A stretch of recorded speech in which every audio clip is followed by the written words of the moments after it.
Père, nous te remercions pour la parole. C'est merveilleux pour moi, Seigneur, que pour chaque problème que nous rencontrons, la réponse est dans ta parole, chacun d'entre eux. Et clairement, si nous voulons vivre de la façon dont tu nous guides, nous n'aurons pas de stress.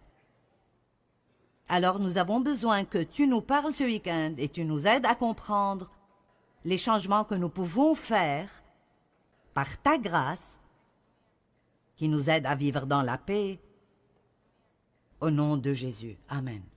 Eh bien, le stress est la maladie du siècle. C'est un business de plusieurs milliards de dollars.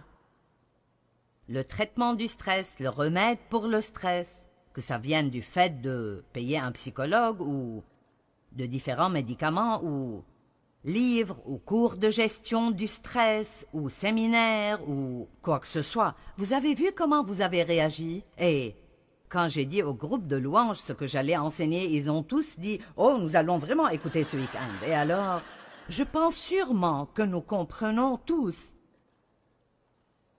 que ce n'est pas la volonté de Dieu pour nous de vivre sous pression et avec du stress tout le temps. Combien d'entre nous comprennent que ce n'est pas la volonté de Dieu, d'accord? Et donc, c'est une maladie de notre culture. Mais même si nous vivons dans une culture, ça ne veut pas dire nécessairement que nous devons adopter cette culture. Écoutez ce que je dis. Autrement, nous finirons par faire des excuses pour tout. C'est la façon dont le monde est aujourd'hui. Mais cela n'a pas besoin d'être la façon dont votre monde est. Amen. Je vais demander cela de nouveau. Juste parce que c'est la façon dont votre monde est aujourd'hui, ça ne veut pas dire que ça doit être la façon dont votre monde est, ou la façon dont mon monde est.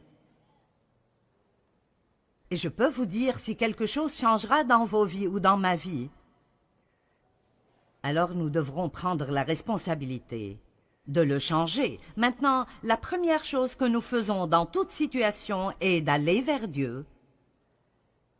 Mais je pense que nous nous perdons entre ce que Dieu fera et ce qu'il nous rendra capables de faire. Vous voyez, nous prenons part avec Dieu. Nous sommes des partenaires de Dieu. Et je pense vraiment que beaucoup de fois, les gens pensent que la prière est juste faire que Dieu répare tout cela.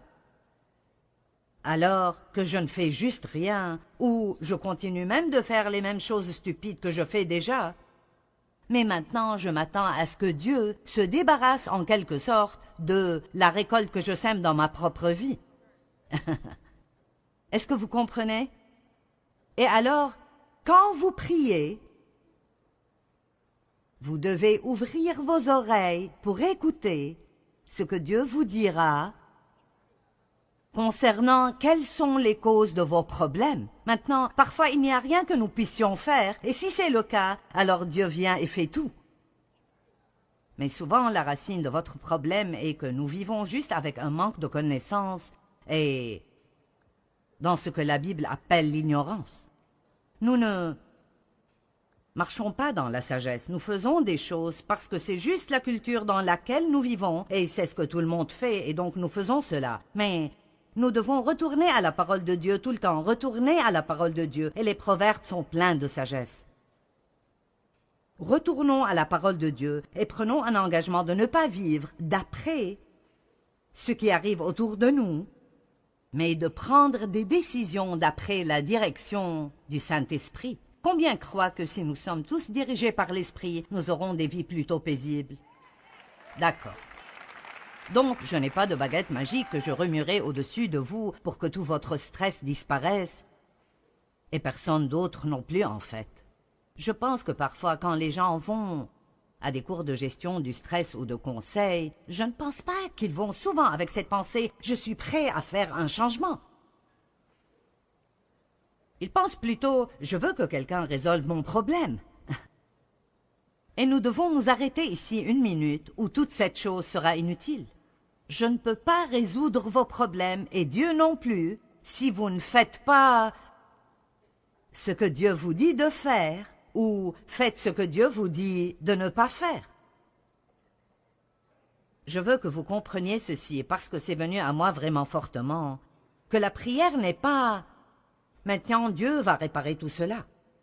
Je veux dire, il y a tellement de fois où c'est ce qui arrive parce que peut-être que vous faites déjà ce que Dieu vous demande de faire et maintenant Dieu doit faire sa part. La prière n'est pas juste parler à Dieu. La prière, c'est aussi écouter Dieu. Et Dieu répond bien. Il ne parle peut-être pas exactement comme nous le faisons, mais Dieu communiquera avec vous de plusieurs différentes façons. Dieu vous parlera aujourd'hui à travers ma voix. Si vous écoutez, il parle à travers la parole de Dieu. Il parlera à travers un petit enfant. Dieu parlera à travers une circonstance. Je veux dire, il parle de différentes façons. Et nous devons prier et obéir. Il n'y a pas une seule personne dans cette salle ou qui regarde à la télévision qui ne peut pas échanger une vie de stress contre une vie de paix. Si vous êtes prêt à ne pas juste avoir une formule magique, mais à vraiment commencer à arriver à la racine de certains des problèmes à cause desquels vous avez du stress, et vous devez alors être prêt à faire les changements qui doivent être faits avec l'aide de Dieu. Je le dirai encore et encore, sans lui nous ne pouvons rien faire. Mais je pense que c'est aussi sûr de dire que sans nous il ne fait pas grand-chose. Hein? Je ne sais pas, es-tu sûr que c'est dans la Bible? Oui, je suis sûr de cela. Ce n'est peut-être pas dit comme cela, mais Dieu nous dit d'oublier nos soucis et pas nos responsabilités. Il nous utilise, il travaille à travers les gens. Alors je prie pour découvrir ce que Dieu veut que je fasse, ou s'il n'y a absolument rien qu'il me dit de faire, alors je m'attends à ce qu'il le fasse. Mais nous devons comprendre que la vraie prière n'est pas juste de nous attendre à ce que Dieu fasse tout, alors que nous ne faisons absolument rien.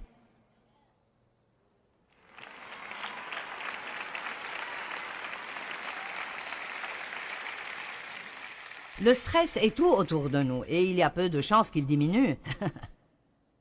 Donc, quelles sont nos options? J'ai essayé pendant de longues périodes de temps de changer tout autour de moi. Et c'est peut-être là où vous êtes maintenant. Eh bien, si tu arrêtes de faire ça, j'aurai la paix. Et si tu arrêtes de faire ça, j'aurai la paix. Et si tu commences à faire ceci, alors j'aurai la paix. Si j'avais plus d'argent ou si j'avais un meilleur patron, j'aurais la paix. Et c'était toujours quelque chose d'extérieur. Allons maintenant. C'était toujours quelque chose d'extérieur qui était la raison pour laquelle je n'avais pas de paix. Et vraiment, ça nous ramène en arrière jusqu'au jardin d'Éden, le blâme. La femme que tu m'as donnée, elle me l'a donnée.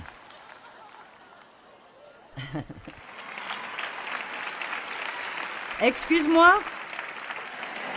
Je pensais que les hommes voulaient être à la tête de la maison.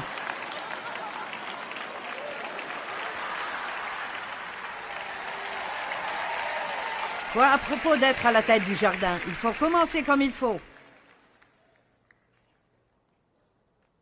Ne vous inquiétez pas, je continue. Mais tant que nous ne quittons pas de cette notion que, eh bien, tu sais, je veux juste de la paix et tu voles ma paix. Et si mes circonstances changeaient, j'aurais plus de paix. Vos circonstances, je ne veux pas être décourageante. Vos circonstances changeront peut-être, mais vous en aurez d'autres. Hein? Je veux dire, c'est vrai, vous savez, vraiment, celles que vous avez s'en iront. Quelque chose d'autre viendra. Nous devons juste apprendre comment être dans le monde, mais ne pas agir comme lui. Donc le stress est tout autour de nous. Il n'est pas prêt de diminuer, donc quelles sont nos options? Eh bien, nous n'en avons que deux d'après ce que je perçois. Continuer à être stressé jusqu'à ce que nous craquions. C'est une option et, tristement, je sais que certains de vous prendront cette option. Ou vous pouvez apprendre à ne pas être affecté par le stress en l'empêchant de venir en vous. Ce qui est autour de nous n'a pas besoin d'entrer en nous. Amen. La paix a été définie comme étant un cœur calme. Et mon Dieu, j'aime cela.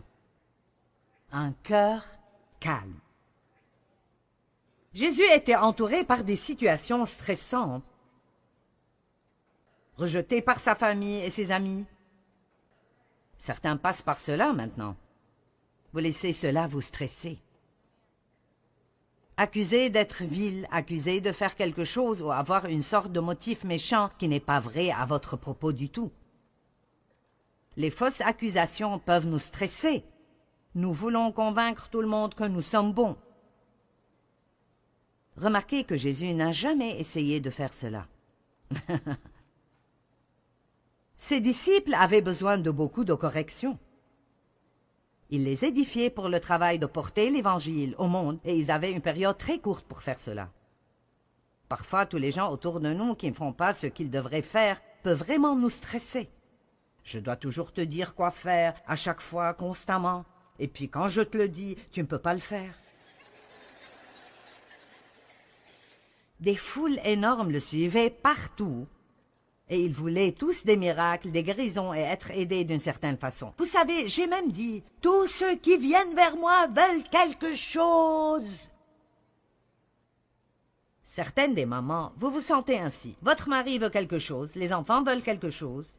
Puis vos parents vous appellent et ils veulent quelque chose.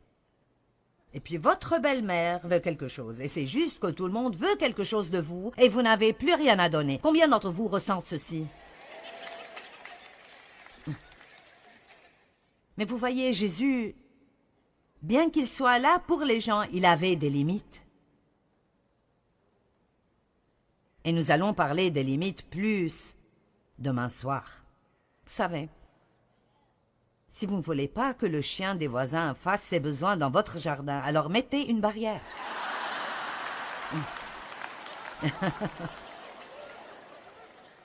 Amen. Et cela veut dire que nous devons mettre des barrières autour de nos vies et dire « Tu peux t'approcher comme ça, mais tu ne peux pas venir plus près. »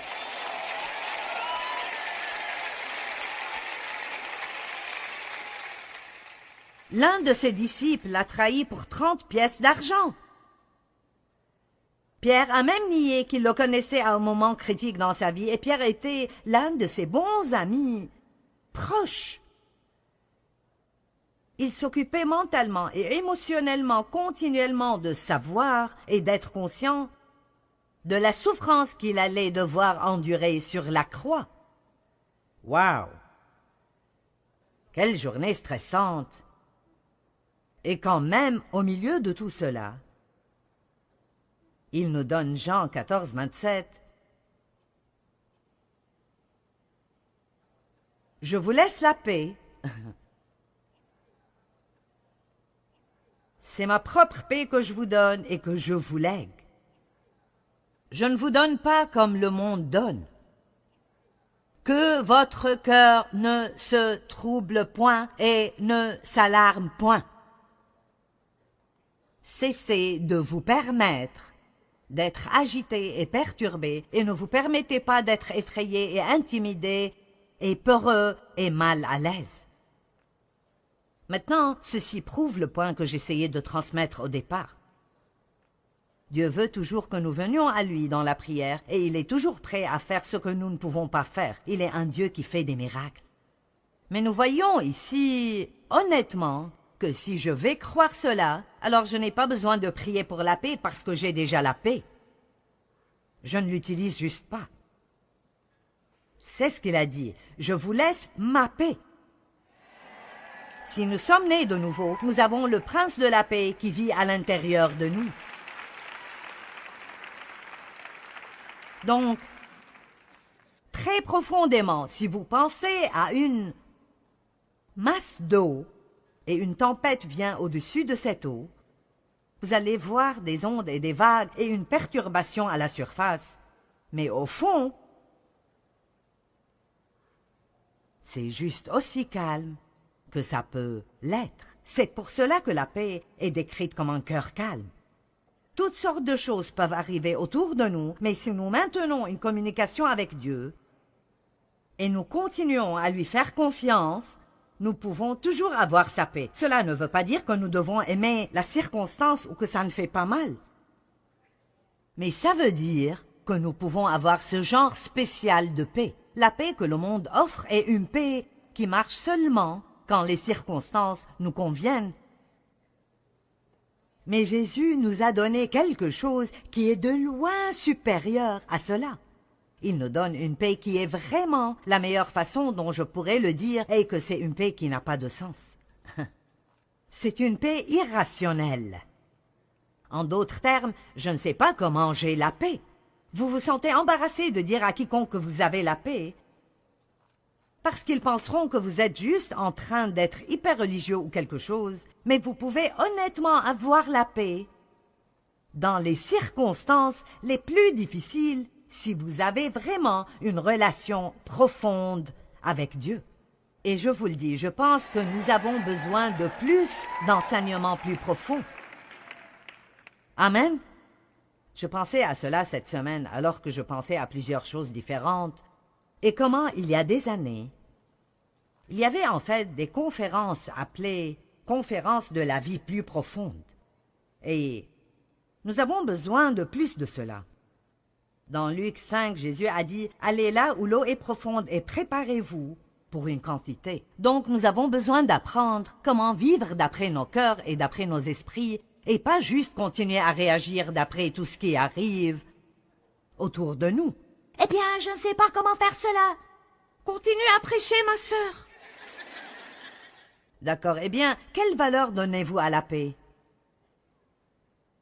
Vous n'allez pas recevoir beaucoup de cela si vous ne décidez pas que cette paix est probablement l'une des choses les plus précieuses que vous avez. L'amour de Dieu est là-haut, tout au sommet.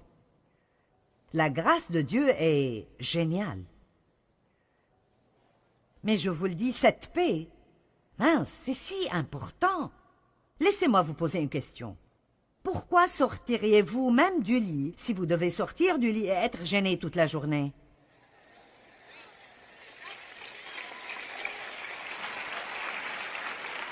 Et c'est pour cela que certaines personnes qui sont déprimées n'essayent même pas de sortir du lit, parce qu'ils ne veulent pas faire face à un autre jour. Mais ce n'est pas la réponse. La réponse n'est pas de se cacher de la vie. Ce n'est pas d'éviter vos problèmes. C'est d'apprendre comment s'occuper de choses comme Jésus s'occupait des choses. Laissez-moi partager ma marche de stress avec vous pour que vous sachiez que je sais ce dont je parle. D'abord, j'ai été sexuellement abusée par mon père. Pendant plusieurs années, j'ai épousé le premier homme qui est venu, juste pour échapper. Et il était un arnaqueur et un vrai escroc, et a fini par aller en prison pour vol. Et c'était un cauchemar de 5 ans ajouté à un cauchemar de 18 ans. Donc là, j'avais 23 ans, et je suis dans un mauvais état. C'est étonnant combien de personnes paraissent bien de l'extérieur, mais ils sont mal en point. Amen. Et je pense que ils ont créé le mot dysfonction pour moi, vous savez. C'est pour cela que je suis si radicale concernant la parole de Dieu, parce que c'est ce qui m'a changé. Et non seulement la lire, mais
la recevoir, l'aimer, lui obéir. Et ça a été une aventure de 40 ans, mais laissez-moi vous dire, la parole de Dieu travaillera dans votre vie si vous ferez tout ce qu'elle vous dit de faire. Et ne me dites pas ce « je ne peux pas », parce que tout ce que Dieu nous dit de faire, il nous donnera la capacité de le faire si nous le voulons.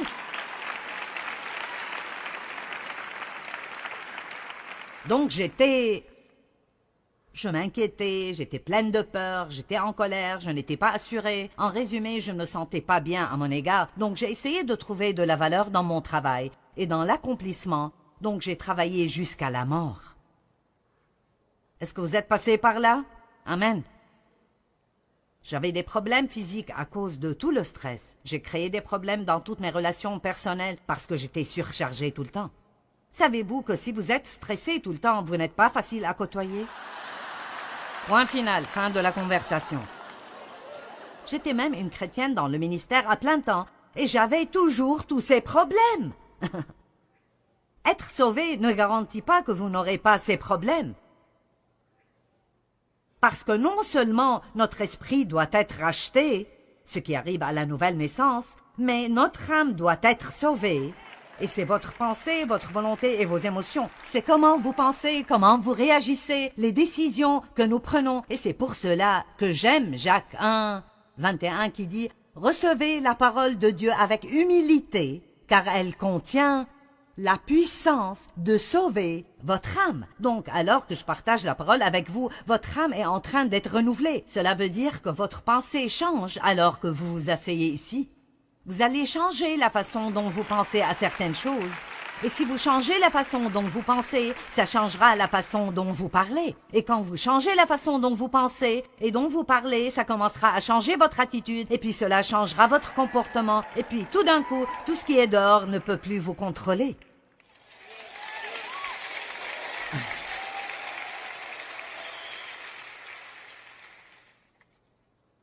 Après plusieurs années de tourments, j'ai finalement décidé que j'allais avoir la paix à tout prix. Et je veux m'arrêter et dire que Dave était un grand exemple pour moi. Et si vous êtes l'une de ces personnes très paisibles et vous pensez que vous n'avez pas vraiment besoin de cela parce que vous n'avez pas de problème de stress, vous en avez vraiment besoin parce que vous côtoyez des tas de personnes qui en ont. Et vous ne les comprenez probablement pas non plus. Vous dites, quel est ton problème? Pourquoi te fâcherais-tu à ce propos? Pourquoi t'occuperais-tu de cela? Eh bien, ils sont comme ça. Mais vous voyez, Dave était un grand exemple pour moi. Que je pouvais avoir la paix parce que je venais d'un endroit où je ne savais même pas ce que c'était. Combien d'entre vous ont grandi dans une maison et une atmosphère colérique, violente et outrageuse, et vous ne saviez même pas ce à quoi la paix ressemblait? Je ne savais pas ce que c'est. Quand je commençais à avoir la paix, ça m'ennuyait. Et comme c'est stupide, j'étais vraiment ennuyée. C'était comme... Honnêtement, si je n'étais pas fâchée et je n'avais rien qui m'inquiétait et je n'étais pas en colère contre rien, je ne savais pas quoi faire de moi-même. Et je ne plaisante pas. Je me souviens de m'asseoir dans un fauteuil à bascule en pensant « c'est ennuyant ».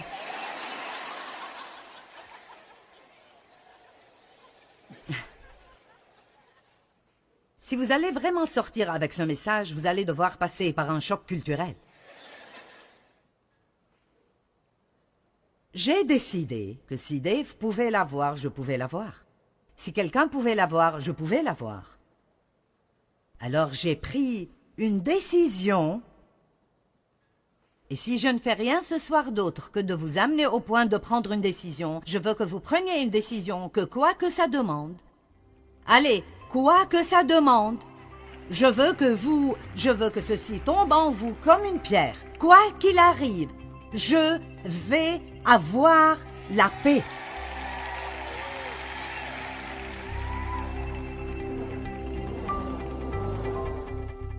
Vous ne devez pas vivre surchargé et stressé. Vous pouvez en fait prendre le défi de faire tout ce qu'il faut pour avoir la paix. Et l'une des façons de commencer est de reconnaître que Jésus vous a déjà donné la paix. Vous avez la paix en vous. Vous avez juste besoin de l'exercer et y accéder. Dans Jean 14, 27, il a dit « Je vous laisse ma paix. C'est ma paix parfaite que je vous donne. »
sông thu êm đềm, thả diều đá bóng nắng cháy giữa đồng, kỷ niệm yêu thương trong mỗi ngày ấy, tiếng ru gọi hãy nhớ biết bao.